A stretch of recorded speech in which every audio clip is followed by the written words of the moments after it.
What's up, guys? It's Sunday and I figure I make a video, a little install video on installing LS2 engine covers on my first gen CTS-V with the LS2.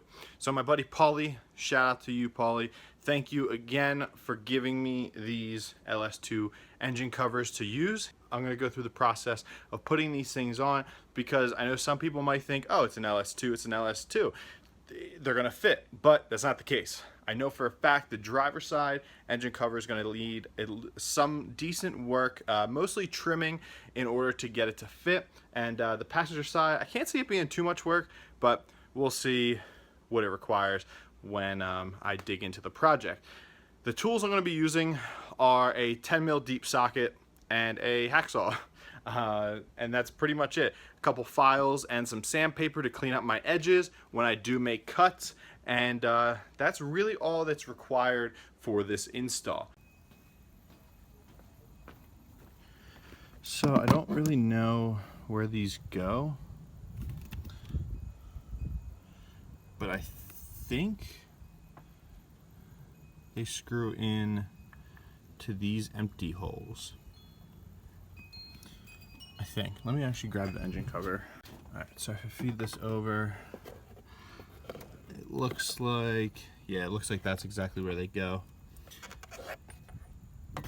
Based off of where the hole is to where the little nub is. So I'm just going to start it by hand and then take my 10mm deep and just tighten it on down in there. So the little mount nubs are screwed in front, and then the one back here. So I'll see how well this matches up. Alright, so it's basically on. I have it clipped on the nubs, but sections where it doesn't clear, so I have this, my aftermarket intake pipe here, and the vacuum line for the PVC was right in the way of the engine cover. I don't think I'll be able to route it up and to the valve cover. Ooh, actually, oh, there it is. Look at that, cleared. Problem solved. The only other area that's not clearing is right back here. This little piece is trying to come down on the line there. So I'm gonna try like a knife. I don't really know. I'm gonna get something, and I'm pretty much just gonna try and cut from here straight off, and then it should work. The passenger side fit with minimal modification needed. The factory 90 or 45 degree fill lines up fine. The only modification that was needed was cutting the back corner off on a slant, pretty much in line to where the hump for the intake manifold stopped. So if you take that point and just trail it on out on a straight line, it'll then clear the brake line, or the fuel line, the crossover line for the motor, and then everything just clicks down with no problem. The issue I'm running into with the driver's side is that this front corner, I cut some off here, but this front corner right here is going to have to get cut because it's not clearing the CTS-V style power steering reservoir. Otherwise, everything looks to fit decent. I don't know how the fuel feed line is going to fit here. There's a split right here, so I don't know if I'll be able to like maneuver that underneath. But the main thing to make this side fit is going to be cutting this corner off.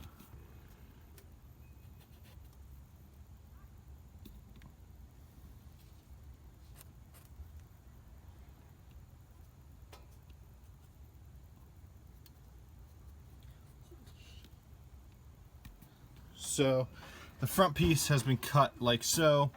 Kind of took a wider line here, I just did. But once I sand it up and clean up that edge, you're not really going to be able to tell that it had been too far modified. I mean, obviously it's not a Corvette, so some modification is needed. But the fuel line difference is, you can see the cut line right here.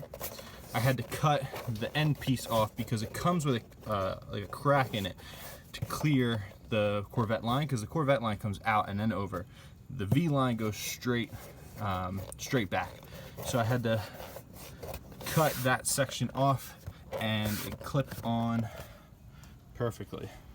So after clearing up those lines, this is what it now looks like with the Corvette LS2 engine covers, the coil pack covers, whatever you want to call them. You can see that part back there that I had to clear out. And I mean, the fitment on this side was pretty much perfect, except for, like I mentioned before, just bringing that line out to clear the crossover line. But otherwise, up front here in the middle, everything is pretty good. I could actually, you know what? I'm gonna cut a little bit more here. I'm gonna cut a straight line from right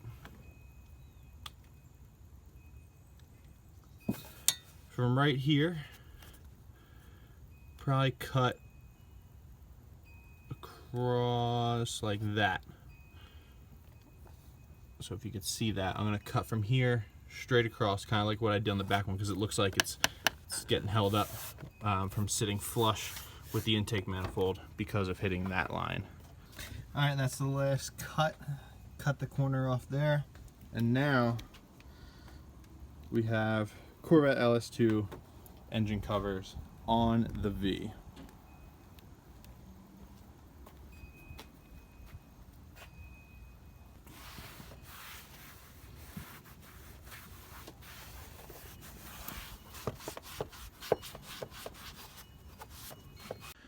Alright guys, that's a wrap on today's video. I hope it was helpful for those of you V guys that want to do the Corvette engine covers. It really isn't that difficult. It just takes a little bit of time and figure out where you have to cut and trim in order to get it to line up.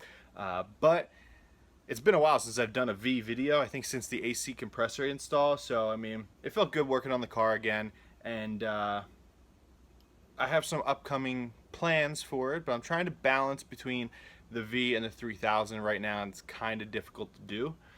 I have Haunted Moves for Club Loose. It's a drift event on Halloween weekend. I will be there. I will be driving. What am I going to be driving? I have no idea. So the 3000, I have the hydro set up. I just need to get the fittings for the inlet. I have the fittings for the outlet and the lines and all that, and make a bracket. I also need to buy a transfer case brace and put the welded diff back in. When I got slammed at H2O for that ticket, it kind of wiped out a lot of my budgeted money for the drift event. So I'm gonna have to see where that goes. The V, Jason Richards Fab, they are now making a run of dual caliper brackets for the rear of the CTS-V. I am planning on picking a set of those up. They work with factory calipers, so you just get another set of factory calipers, which are like $130 a piece on Rock Auto. The same Brembos, and then run a e-brake in the car that's not inline, one that has its own little master cylinder. So something like an ASD style handbrake, which is I think what I'm going to try and get my hands on, one of them.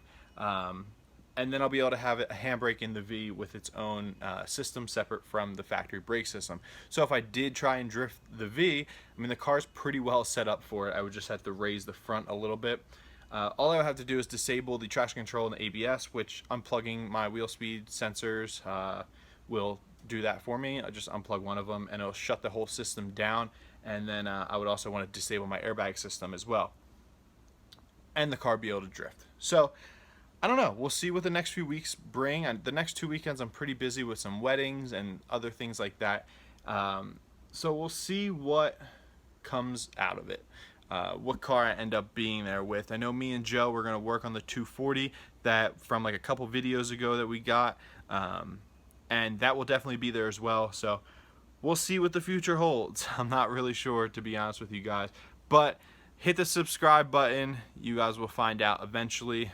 And I hope you guys enjoyed the video, and I'll see you guys next time.